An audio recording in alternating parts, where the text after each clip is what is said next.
So today I want to introduce you to someone I adore. We met a while back in the DOO certification, and I love talking to her, and I'm super excited for this interview today. So please welcome Rachel Pereyra. Rachel, hello. How are you? Thank you, Kelly, for having me. I'm excited to be here and talk with you.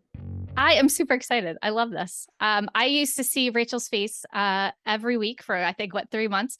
I was the agency coach in the director of ops certification when Rachel was going through, and I loved it. It was like the best group. We all stayed. We all have a Voxer channel together still, and love it. So excited to have you here today. So can you tell everyone a little bit about you and your business so we kind of know the gist of what's going on? Yeah, so I joined this online business rat race in 2020. My business is technically a pandemic baby, like so many others. I was freelancing before the pandemic as like a virtual assistant, kind of like basically whatever work I could find that would pay me money. Like, let's be honest. And when the pandemic hit, and I started working from home, and it just started making me reevaluate everything. I decided to go full time in my business by the end of 2020. So I've been full time for almost 2 years now. I have an operations support agency. We transitioned into an agency model about a year ago, which lines up with finishing all the coaching with the DO certification and with Kelly. And it's just been a speeding railroad car on fire since. Like, great, super fun, but also really fast. And the first year as an agency owner, I feel like they don't warn you enough that it is absolute insanity. Even with knowing so many friends who have agencies, they're all like, "Oh, it's okay. I just want to quit my own business every day." And I'm like, "Ha ha!" And they're like, "No, like that was us warning you." And I was like, "Oh, okay, Oh cool." yeah, I didn't get that. I didn't know that. I thought we were being funny. Like I thought this was sarcasm. Yeah. So yeah, I have an operations support agency. We provide process, team, tech support for growing businesses in the online world and also now in nonprofit organization space. Awesome. I love it. People online like to sell things and they like to make it sound easy. So, easily start your business and get to 6 figures. It's going to be so easy. Or just follow my checklist and you'll be a millionaire, or like all those ridiculous things. And it's not, it's not easy. And I Nope. think that especially now when, doom and gloom people are out there like, oh, recession and all this kind of stuff, whether that really applies to anything at all. Like all of a sudden everyone's like, oh, I didn't know it was going to be hard. Right? I'm hearing that like, I Yep. didn't know it was going to be hard. I'm out. Like, you're like, well, yeah, no one told you, did they? Yep. Yep. I feel like I have a lot of colleagues and friends who are like, I'm looking for a job now. And I get it. Like Yes. 2 years, like if you started, especially if you started your business during the pandemic, like Mm-hmm. a lot of us, myself included, it was kind of like that was our option because our corporate job wasn't working out with kids or life or, panorama childcare was not fun. Um, and so now you have the chance to go back. And from what I've seen, like a lot of employers are valuing that entrepreneurship. Like you spent the last 2 years working really hard and they're like, ooh, we could use that, Mm-hmm. but I think we're seeing, in my opinion, there's like a reckoning of sorts happening in the online business space of people realizing now just how like it doesn't end.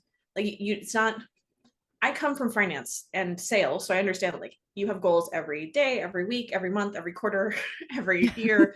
And so like you finish a goal for the month and then you take a breath and then it starts again. And so like I'm kind of used to, I guess, the psychology that you have to get yourself into to have goals like that. And Mm-hmm. so when you have a business, it's the same way. Like you have a sales goal, like you want to make that 20K month. You hit the 20K month, and it's what, like 2 days, and then it's started all over again. Gotta hit it again. Right. Like all of a But sudden it's the first of the month again. And you're like, okay, yeah, start again. Yeah, I mean, on Wall Street, same thing. Like I understand like that yeah. whole like you're always hitting some kind of sales number, you're always selling, or you're always kind of pushing to do something.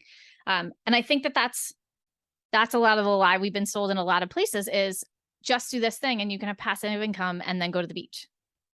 Like Yep. I go to the beach a bunch, but I work hard too. Like there's Yes, you know you what I mean? do. Like so I try my very best to not give that impression. Like I'm on a paddleboard on Friday because I made that meeting time because of my sanity, but I was definitely working Saturday afternoon or something. You know what I mean? Like trying to juggle all the things so I can do what I want. And that is what I think that we both agree is should be happening. But that's not what's sold. And I feel bad for a lot of our friends who got here and said, oh shit, I don't want to keep going. Yeah. I just want it to start. I want it to just keep running. I don't want to keep getting clients. I don't want to keep building things. And it's exhausting. Mm-hmm. Yeah, no. And I will say the agency model does have like a lot more of that pressure, a lot more of that constant like elbow grease needed from you, because until you've reached a place where your revenue is like stable, good numbers, and you can bring in your own like internal DO ops manager person, like that's you, especially if you have an operations agency.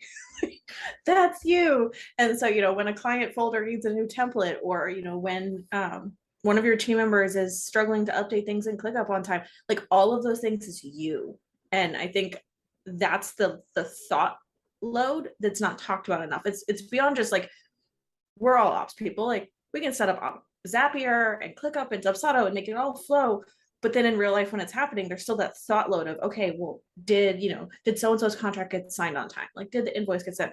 And that's the kind of pieces that don't stop being your problem, because it's still your business. Even if it's automated and it's happening, you're still thinking about it. Yeah, I think it's very similar to the load they say moms have, where they're always wondering if the laundry was done, if they have milk for breakfast. Like your brain is never shutting off, and that is in one way like a superpower, and that's why we're so good at ops, because we're always constantly thinking of all the things that need to get done. Right? That's why everything runs well. But at the same time, it's exhausting, and it's very hard to shut off. Which is why I go paddleboarding and go gardening, because I need to be able to do things that shut off that brain, because it does not want to shut off otherwise. I feel you. You have to. Yeah. Because otherwise you go insane. You don't sleep. Mm-hmm. Right. Like last episodes, or a couple of episodes ago, I don't even know what episode it was actually at this point. 87 I was talking about how this client is selling his business, and like all of a sudden everything goes crazy. And it's one of those things where I could have said no, but not really.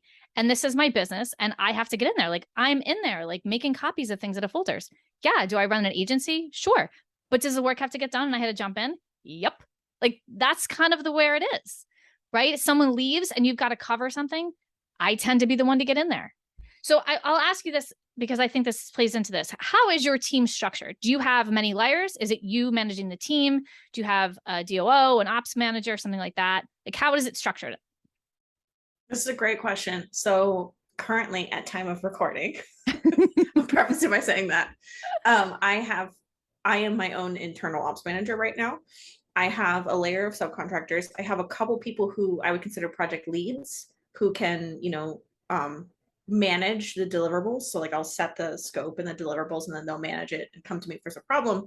But I've gotten to a place where we have had some projects that I'm not involved in the deliverables on, which is exciting. The win of my career.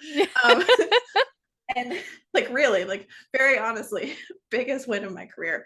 But a lot of the projects I'm still directly involved in some capacity, because of the nature of the work, and like my skill set's still like I haven't replaced it yet within my business.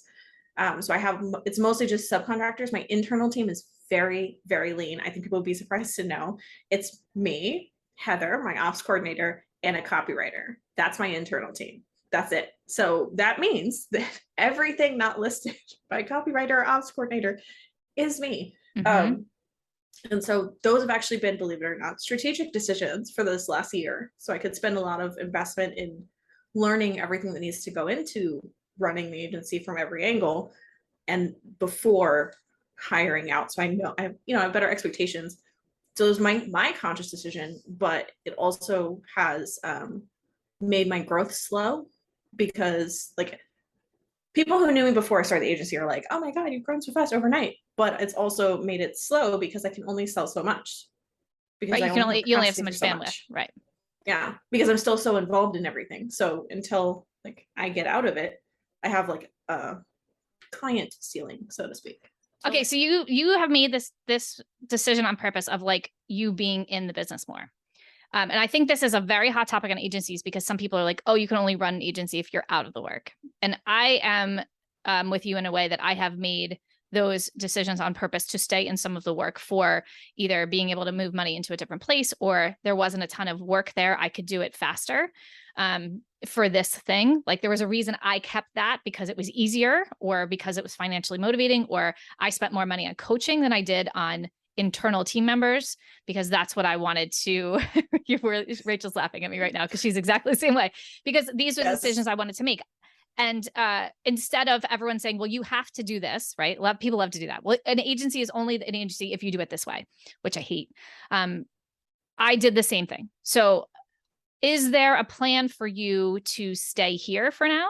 Do you have a plan to get out of everything? Like, where do you see all this going in the short or long term?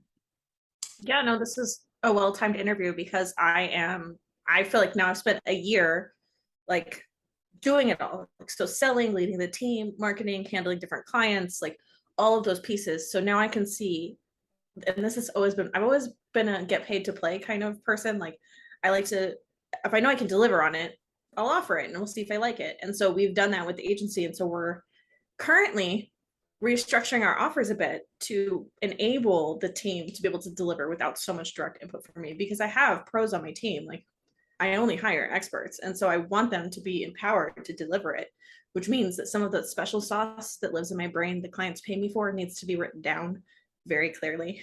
And so yes. that's what I'm working on, is getting it to where I can step back out of that, because I've realized over the last year that sales is not an area I could step out of yet. So like making those plans is to get me out of the deliverable piece for clients, but then I can stay like focused in sales and marketing and just managing the team and not have to be like, not like, there's nothing worse than your project manager pinging you and being like, hey, so we have this due on Friday and it's like Wednesday. So are you going to like put your part in? And I'm like, am I hiring my own boss? I did. It's good. I need it. But also like, that's been something that I want to get out of. Like I'm back to a place now where I'm enjoying having a couple one-to-one clients that I work with without the agency involved. And so I'm adjusting my bandwidth accordingly. Because like you said, for me, a lot of the decision was financially motivated too, because I mean, I was a primary breadwinner in my family going into the pandemic, and then I had to leave my job. And so my business has had to support my family from day one. So I've always been like very financially driven. It's a lot of pressure. And so it is. And so when I started the agency, I was like, I'd been I hadn't matched my corporate salary fully yet. Like revenue wise, yes. Income wise, no. Which we should know the difference. That's a whole separate. We'll talk about that in a minute. Right. And so going into the agency, I was very conscious of the fact that I'm not going to do all this work and continue like underpaying myself. And so I've been working to pay myself more. And I've also invested a lot in coaching. And I choose coaches who are mentors, like who've been there, done that before me, so that I can really learn.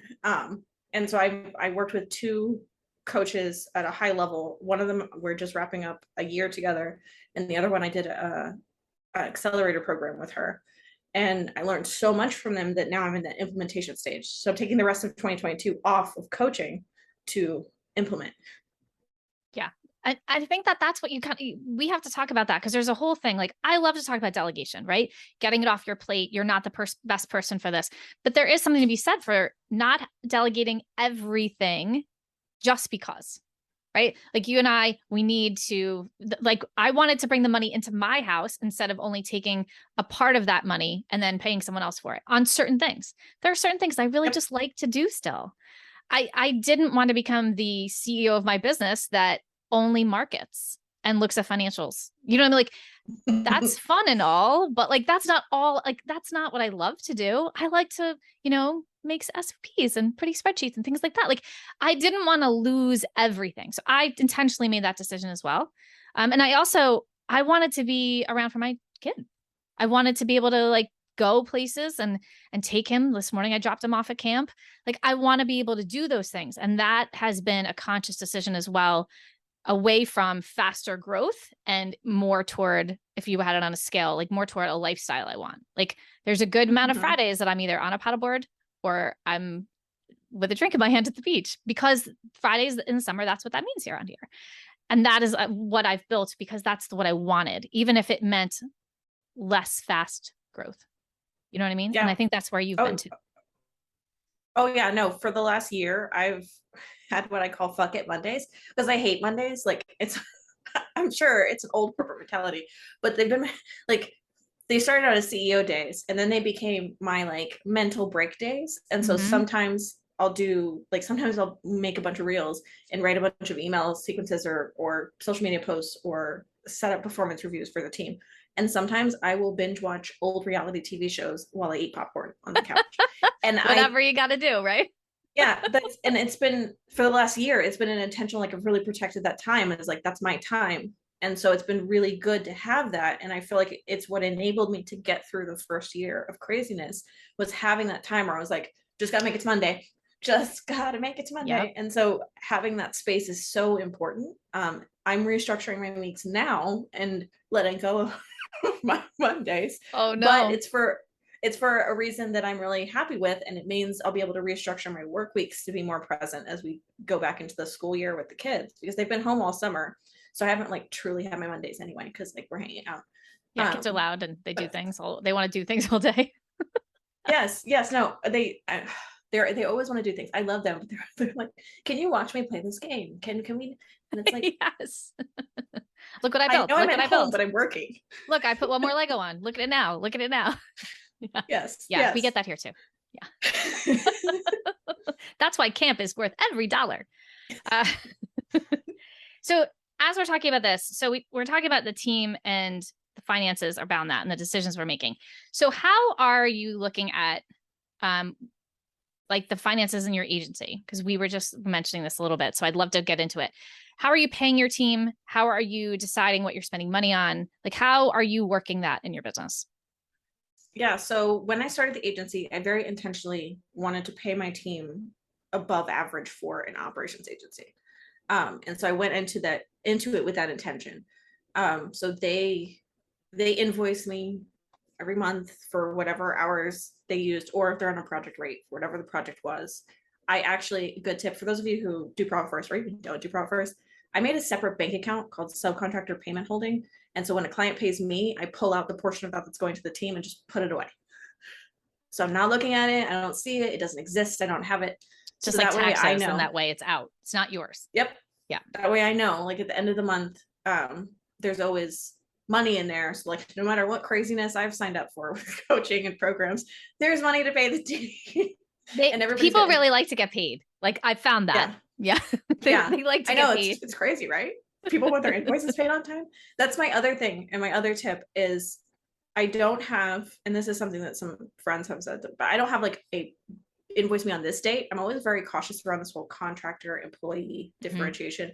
So I'm like, just invoice me once a month, preferably on the first, like, but most of them invoice me on the first because everyone wants to get paid. And so then I just set aside time on like the first and the second to just pay all their invoices like when they're received as much as possible, because I found people love that too. Like they really do, right? Like think about when for those of you listening, like when you send an invoice to a client and they pay it within an hour, you're like, ooh, favorite client. Like, right? I want to be favorite. Yeah. So that's how I structure that.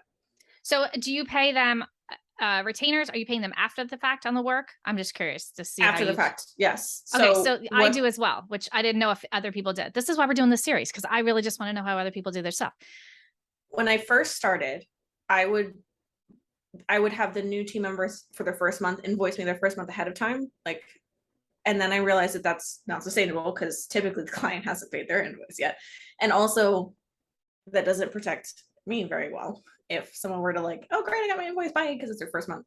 And so I said that I invoice after the work, and I'm guaranteeing your, like, that's the benefit of working on an agency, right? Like I'm guaranteeing you're getting paid, and it's my job to get the money from the client. And so it's worked out really well that way, is to have them invoice me after the fact.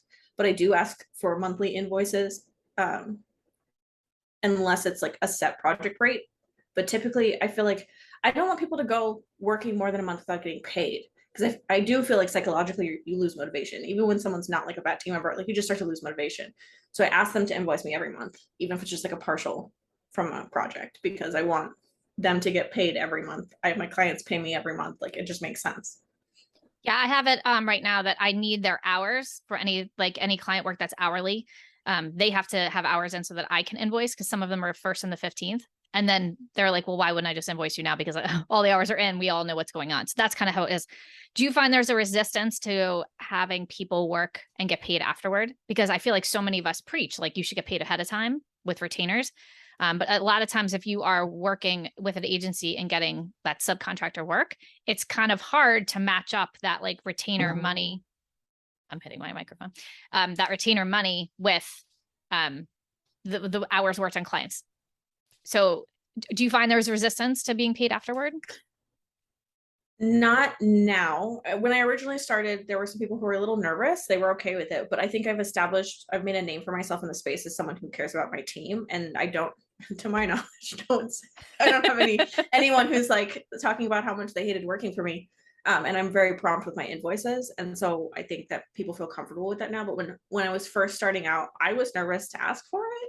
Like I was like, that's why those first few people, I was like, go ahead and like, I know how much I'm going to bill the client. I know how much you're going to get paid for this retainer project. Like, go ahead and bill me and I'll pay you. And then we work against that. But that sucked because those first ones went on my credit card because I hadn't gotten paid from the client yet. And then I spent like the first like 3 days just being like, oh my God, please clear Stripe, like checking, refreshing my Stripe. Like, please clear, please clear, please clear. And it just wasn't, it didn't like long-term cash flow planning. It didn't work out. And the way we structure our retainers.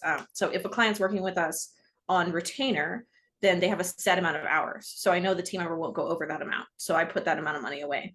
And then for projects, I budget that. And internally I tell the team, like the client, like it's not client facing that there's this many hours, but like, okay, if we're setting up your Monday or your Asana or whatever, like I know we've planned out how many hours it would be. Like, here's your max hour budget. If there's something crazy, you need to go over it. You need approval before going over it. So I set those ahead of time so that everybody knows. And then so that way it's easier for me to pull money out of the invoice, and it makes it easier to invoice clients because then their invoice is the same. So they're not like worried about this month is 40 hours and this one's 20 and this one's 60. Like I try to keep it even. So I feel like the way you're doing it also is a great kind of backstop to not going over what you can afford to pay. So if the client pays you $1,000 for a retainer, and I've seen this a ton, people let their team kind of run amok on the hours, then they end up paying the team $950 of that invoice because they didn't keep to check on what hours would be, worked and what hours were going to be billed and what way. And then they don't end up actually making any money as agency or agency owner. And I think that's a huge fault a lot of times, right? I hear a lot. People come and they go, oh, I've got this agency. I don't make any money at it. And you're like, okay, well, give me your numbers. And you're like, oh God, you really don't make any money. Why are you doing this? So how do you make money here? Are you taking a standard cut? Is it, whatever percentage of the hour, if you charge the client $50, so you're charging them 25, like, you don't have to give me your real numbers if you want, but, how is it a percentage? Like, are you taking, how do you work? How does the cut go? Yeah. So, and this is inside the inner workings, right? So when we worked together in the DOO, you had a spreadsheet that you gave us to calculate. And so when I originally launched, that's what I used. I've modified it now for like some of the way I mentally think about things, but going into it, and I think the reason why my agency has always been profitable, even if it's not like, I want to preface everything I'm about to say by saying I am not sitting here with 6 figures coming into my bank account every month, toes in the sand. Okay. So just preface everything I'm about to say, but we've been profitable. I haven't been in the red. That's a very big accomplishment. That's a big deal. Yeah. And so going in, I figured out how much time I would have to spend. So like if I was part of the deliverable, I price it as if I'm paying a DOO subcontractor. Okay. So I've built that into the retainer. So if it's still me doing it, then I take that home plus my agency owner cut. If it's not me doing it, then I'm just taking the agency owner cut piece, and I do it like that. So we have our agency rate, and then the team members have their individual rates. So some team members cost more, some team members cost less, but I have the flat rate that I bill, and the goal is to always make enough to cover basic operations and potentially pay myself some, which I feel like is a formula that no matter how many people tell you they've figured out, you never fully figure it out. Like I feel like I'm always tinkering with it. Like it's always like what percentage goes where, and then because it depends on other things you're investing in internally. So like when I was looking at what numbers I would need to have to bring in my own DOO and ops manager to help me manage stuff, and like bringing in more marketing support, like all of those pieces have to come out of it, and those can fluctuate your operating expenses. But I run very lean for the size of my agency. I think we're just under, so now the coaching is done, we're under $2,000 a month in like internal running the business expenses, which is very, very lean. Yeah, very lean. And I'm trying to keep it that way. That's the goal. But that means that's my time. So instead of my money going out, it's my time going out to keep the agency going. So it's something that like a caveat to note for those listening. It's either going to be money or your time. Yeah. And which one do you have more of? Like in the beginning, you have more time, right? You can hustle, you can learn the thing, you can do the thing. And then after a while, it becomes detrimental for you to be doing it when somebody else could be doing it cheaper and faster, because we always think we're the greatest at it. And then somebody else comes in, you're like, oh crap. Why have I been doing this for so many months? They should be doing this all the time, right? That happens to me. And I'm like, Jesus, why am I touching all the things, right? Get that out of the way. And my team, if they're listening to this, is like, yes, can you get out of the way? Because like you were saying, when you're building these packages and you're saying, okay, well, right now I'm the DOO that's doing the work, but I want to be able to have one day someone else be in that role. So I need to make sure that it is, it's a good rate that I can hire someone. And so I love that you're looking at that forward motion of, okay, this is what we're doing, but I'm building for the future so that this is already built in, because a lot of people don't. And then they get 6 months in and they have to like double their rates because now they realize they haven't made a dollar. And then they have pissed off clients. When, if they're kind of building it in ahead of time and saying, okay, well, I need to take agency cut for operations. I need to take my cut as a manager of this whole shebang. And then the DOO has got to pay for something. And then I've got to pay a contractor as a VA. Like all of those people get a cut of this.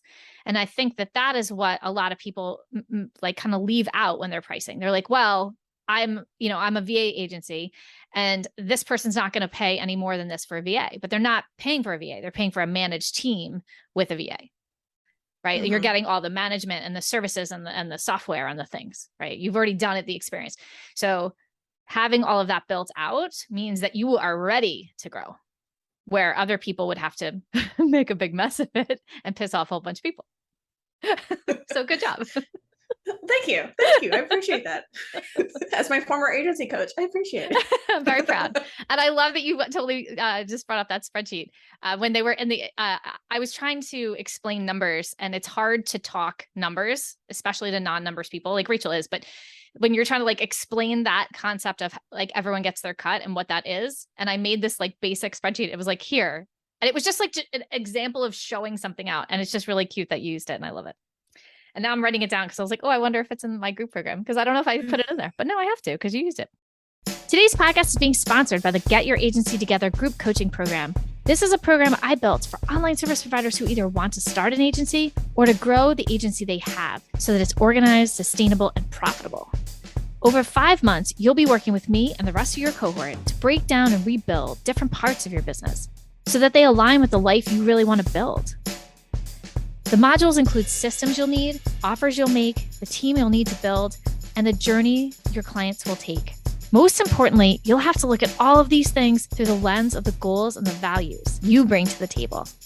For more details, go to reynoldsobm.com and join the waitlist. You'll be the first to know when the program opens. See you there. So how do you structure like how do you work the team in a way of, do you have team meetings? Who's delegating the tasks? Are they taking business kind of like, do they have their own clients and then taking the business and they're just running it? Or are you having to kind of delegate that work out? Is it project management tool, Slack? Like, how are you kind of structuring the team communications? So I'm obsessed with Slack. I actually pay for Slack Premium because I'm obsessed. It's expensive, but I love it.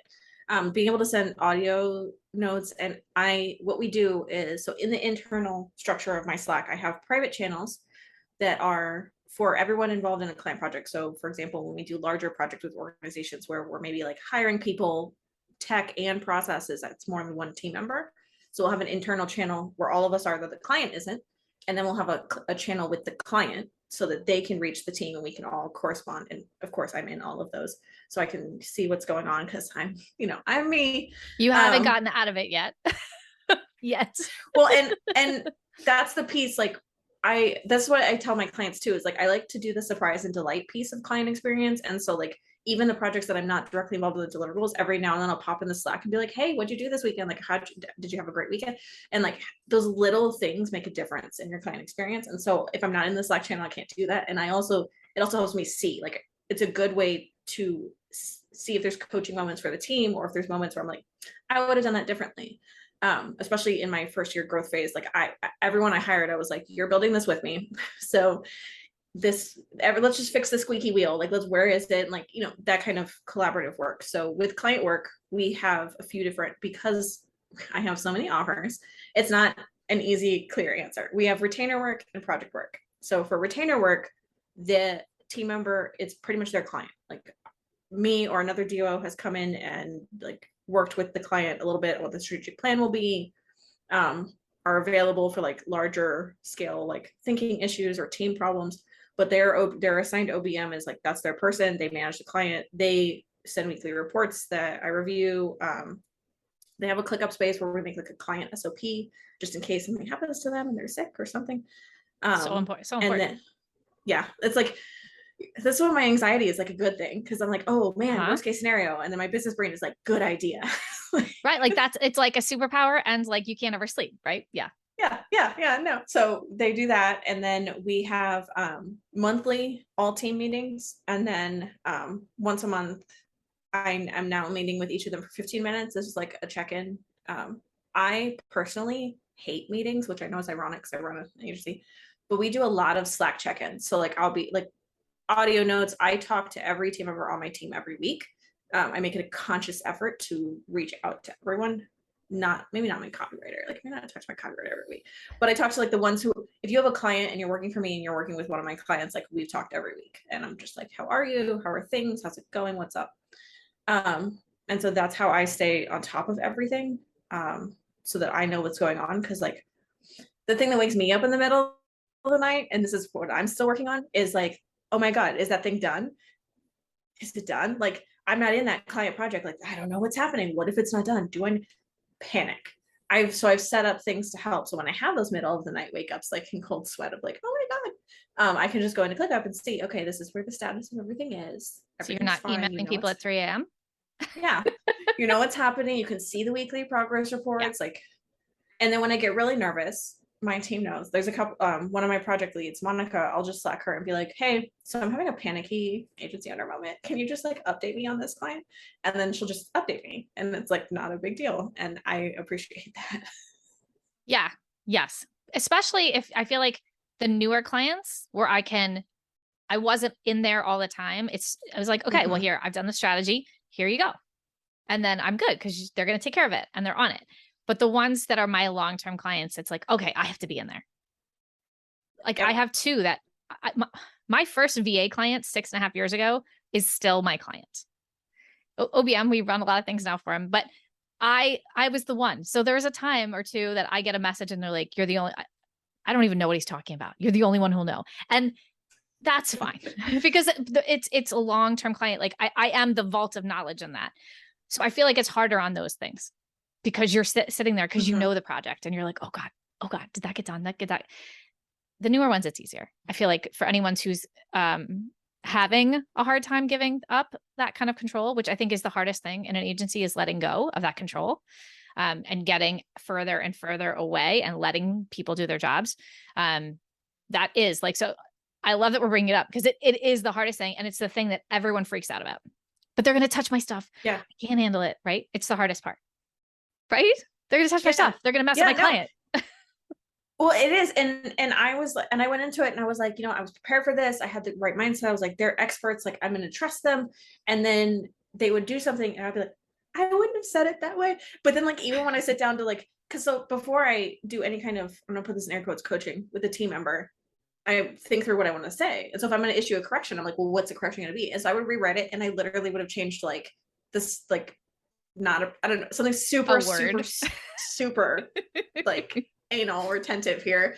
And so I'm like, okay, so this is probably not worth me bringing up to them, because I'm embarrassed just seeing me write this out again. And so it was like that moment, I agree, that was really hard. It was a hard hurdle to be like, okay, they know what they're doing. I don't happen to know best about every single thing ever. Right. And for my That's why I husband who will hired be them. editing this, that doesn't account for you. I do know better in my marriage, but in business is different. And I do have ideas that maybe are not the best sometimes. Like, and I think that the more you bring on team members that excel, you start to realize that maybe you're not the greatest at everything in the world. And maybe other people can do better than you. Or like you said, like it wasn't exactly what you would have done, but it was a great result. So like, I don't need to correct them. I don't need to have that kind of bad coming down on them all the time as a team. Like I really am trying to empower them to make these decisions without me. So being a nitpicker is not, it's counterproductive. I don't know about you, but I think the most guidance that I've been for my team is around the mindset of managing the client relationship, and the sense of not take, so the client's struggles and worries, like they're having a low sales month, like not taking that energy on as a service provider, because this is what we're responsible for. This is what we can control. This is what our deliverable is. Of course, we want our clients to succeed. But at the end of the day, like it's not your business, it's their business. And so they need to make certain decisions. They need to do certain things as a business owner. You are here to support, to guide, to execute, but you cannot run their business for them. And that's something that I learned very difficultly, that's a word now, as a solopreneur, was I would take that energy on. Like I would be out here, I would be on, like when I was in Facebook groups and I would see like, oh, like someone needs an accountant. So I'd be like, oh my God, you hear this client's great. Like I'm like selling for my client. So like, we need to make this month. And I realized like, that's not my job. And two, that's not my job. And three, that's not my job. It's not my so job. like learning that, I think that's been something that I've provided a lot for my team. It's been less about like, how do I approach this project management task, or how do I deal with this team member? It's more of like I'm stressed out to the gills. I'm not sleeping. Like what? And I'm like, whoa. Mm-hmm. Whoa, why are we stressed? Why are we so stressed? Like, let's talk it through. And then really working with them on not owning, like, it's not your business. Like, we're here to help. We're here to support. This is my online business management hill I'm going to die on. It's not my business. Yeah. I want to support you. I want to help you. I want you to succeed. And it's not that I don't care, but it's at the end of the day, like I had a client as a solopreneur who paid my retainer. And then I was managing her accounting firm, and she just like didn't answer me for 3 months. Like I was just like, I was leading the team, I was leading the client's deliverables, and like I'm not an accountant. And it's like those experiences have made me very, very clear with clients now. Like we want you to win. I am 100% your cheerleader. And if I see someone need an accountant, your account, I'm gonna tag you, because that's how I am. But I refuse to decide what your offer should be priced at. That's your decision. Mm-hmm. Like there's some of these things that you have to decide as the business owner. And I think it's important for those of us, especially in operations, not to get caught holding that bag, like, because it's so easy. And so I think for me, that's been the biggest thing that I've worked on with my team. Yeah, I feel like there are definitely some times where I have cared more than the business owner about their business. And then you're like, but you're going to miss out on this, or you don't care, or this could be more efficient. And I get more upset about it and they don't care. And you're right. I had to learn that very quickly because I stress myself out. And I think it's also important as agency owners to tell our team it's okay not to lose their minds over a business, right? Because they want to do a really great job for you. My big thing is that I want to be my team's favorite client. They're all contractors. They all have their own businesses, but I want to be their favorite client. I pay them on time. I pay them fairly, if not better than fairly. I take care of them, all that kind of stuff. I want to be their favorite client, but that also means that I won't let the clients drive my team crazy. Yep.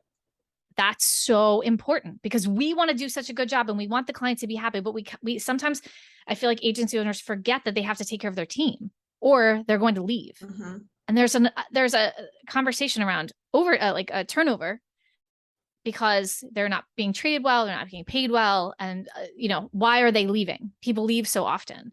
And I think a lot of that is the backup, knowing that the team is backed up by the owner and they are being taken care of in that way and they want to be here. So speaking about that, how do you pick people for your team? Do you have, because you're much more HR than I am. Yeah, I'm like, I tried doing the rubrics and all the things. How do you pick? Is it very staged out HR like structure to onboard and to pick your team? Like, how do you do that? I'm so glad you're asking this question. So yes, people is my favorite area of ops. I started out, not my first agency hires, but as a service provider, hiring people who I like met and I did an interview. I was like, oh, you're great, we'll get along. And we weren't a good fit for each other like long term. And so I learned that painful lesson then. So going into the agency, every role I've had, I've made like I've done a job op application interview process and like really interview people. Like when I hired Heather, my operations coordinator, she was my first interview. And I knew when I interviewed her, I was like, I really like her. I really like her. But I was like, no, I owe it to myself to talk to more people. And I wound up coming back and hiring her. And we joke about it now because she's been with me for like 9 months. And we're coming up on our year anniversary. But we joke about it now, but like I've told my team, like even when I do have internal like management roles open and some of my subcontractors have expressed interest in like being a DO for the agency, like I love all of you. I know what you're capable of, but I owe it to myself and to the business to honor my hiring process to make sure I'm finding the best person for this role. So I do the application screens like skill level, like and granted, of course, you can always say whatever you want on an application, but I ask them like if there's something specific I need, like ClickUp experience or whatever, like I put that in there. And then the interview is to gauge personality fit for me and for the clients that I know we work with. So like, how will we work well together? I have a rather large team now. So it's like, how will they fit in with each other? Like how will it work? Because for me, the big thing about the team is I want it to be like a mastermind of sorts. So like when one of my team members is working on launching other areas of her own business. And so like she sent out her logos to us, ask us what our thoughts. Like I want those kind of things happening. And so you have to be really intentional when you're hiring to create that kind of culture. And so I'm really looking for like personality fit, ability fit, time fit. I try to be very honest that like our retainer options start at 40 hours a month, but I still sometimes have people who are like, oh, I can only work 20 hours. And I'm like, love you, but need more than that. So it's like having that, I do have an intentional hiring process. I guess it's the short answer to your question. Yeah, I feel like you like, no, I do a job application or a job description because I really think that it's almost less for them and more for me to say, this is your role here so that it's much more clear expectations, because I think one, there's not as much confusion as to what everyone the hell is doing all day, but there's also like people want to work and they want to do a good job and they need to know what doing a good job is so they can do it.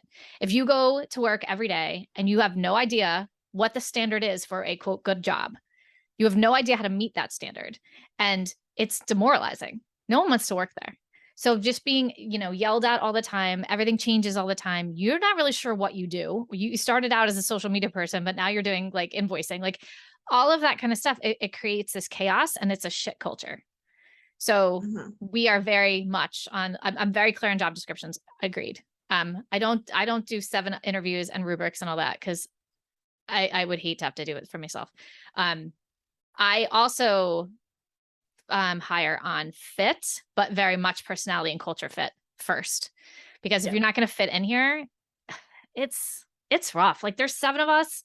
There's not an enormous amount of interaction because we're not in meetings. Everyone's a contractor. So we're not like big meetings all the time. But like, when there's that one person who's really just doesn't fit and you're like, ugh, like it brings the whole room down. Right.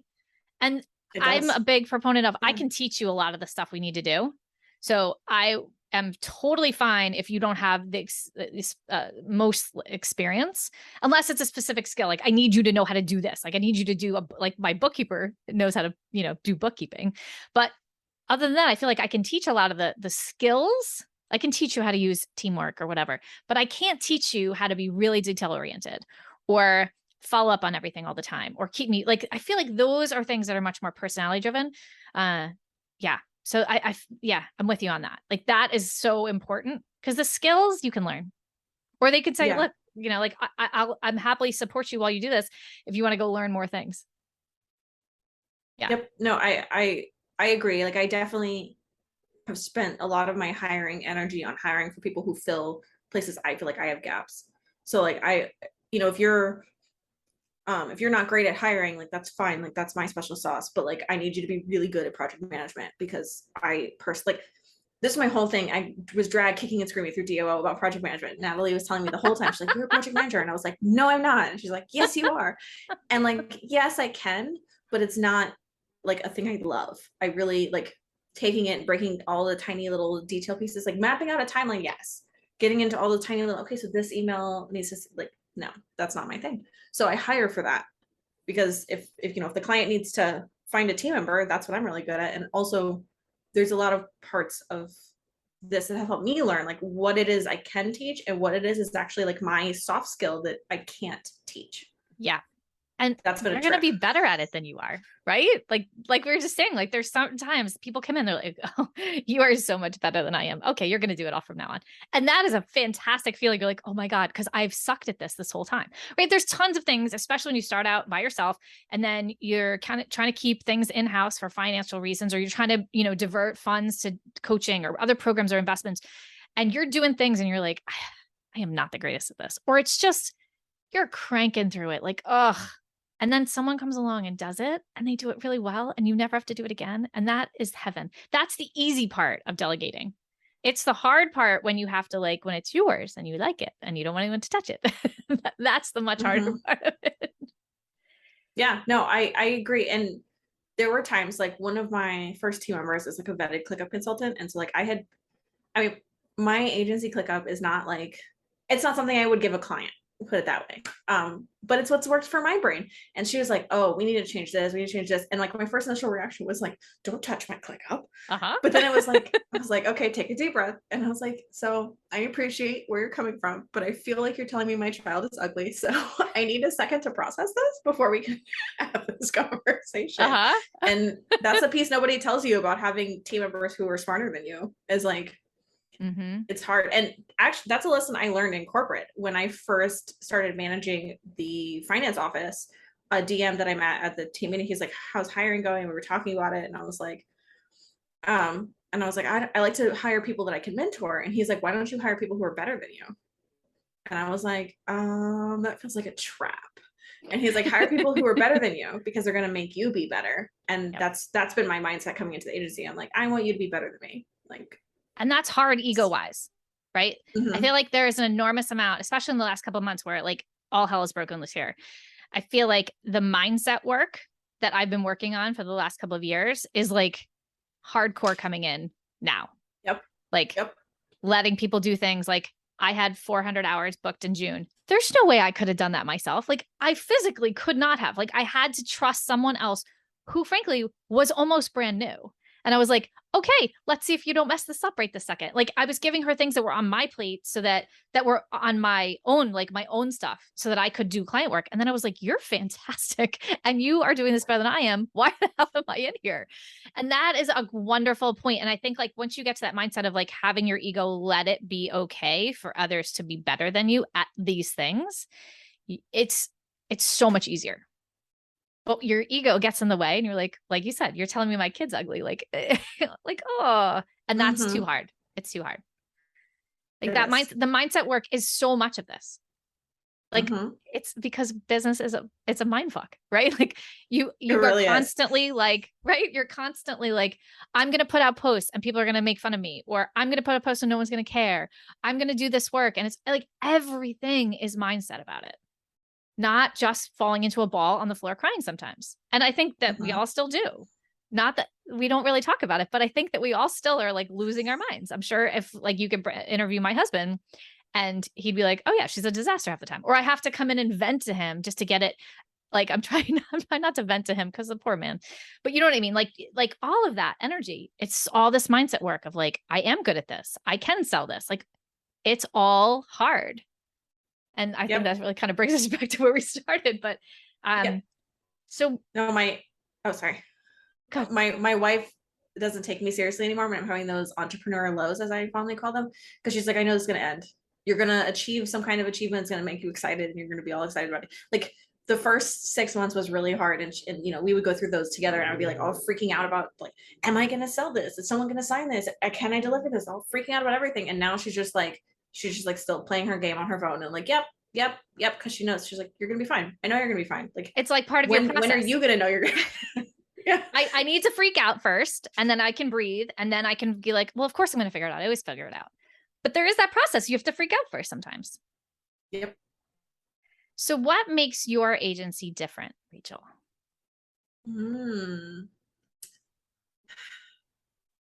I think it's a few pieces. I think one of them is that I really am good at holding my team's boundaries.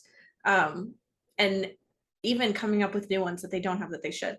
So there's that I'm really invested in each of them individually. So there's an element that every member of my team has taken advantage of in some way, shape, or form for the most part, of like almost like coach consulting for like like a mentorship.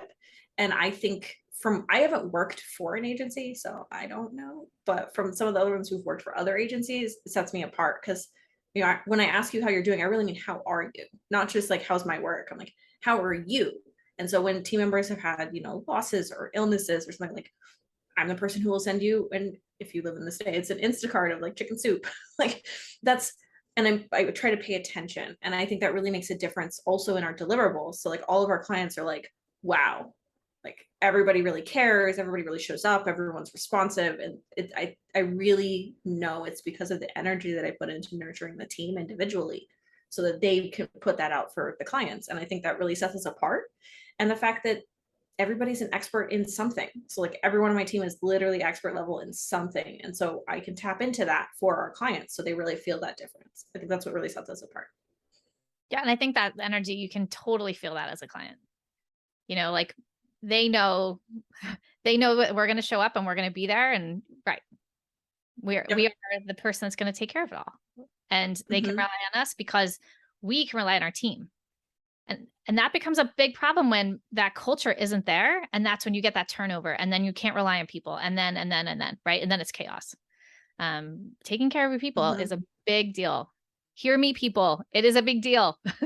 It is. Invest your time and energy into it, and money. Like I made a post about this, I don't even know, like months ago.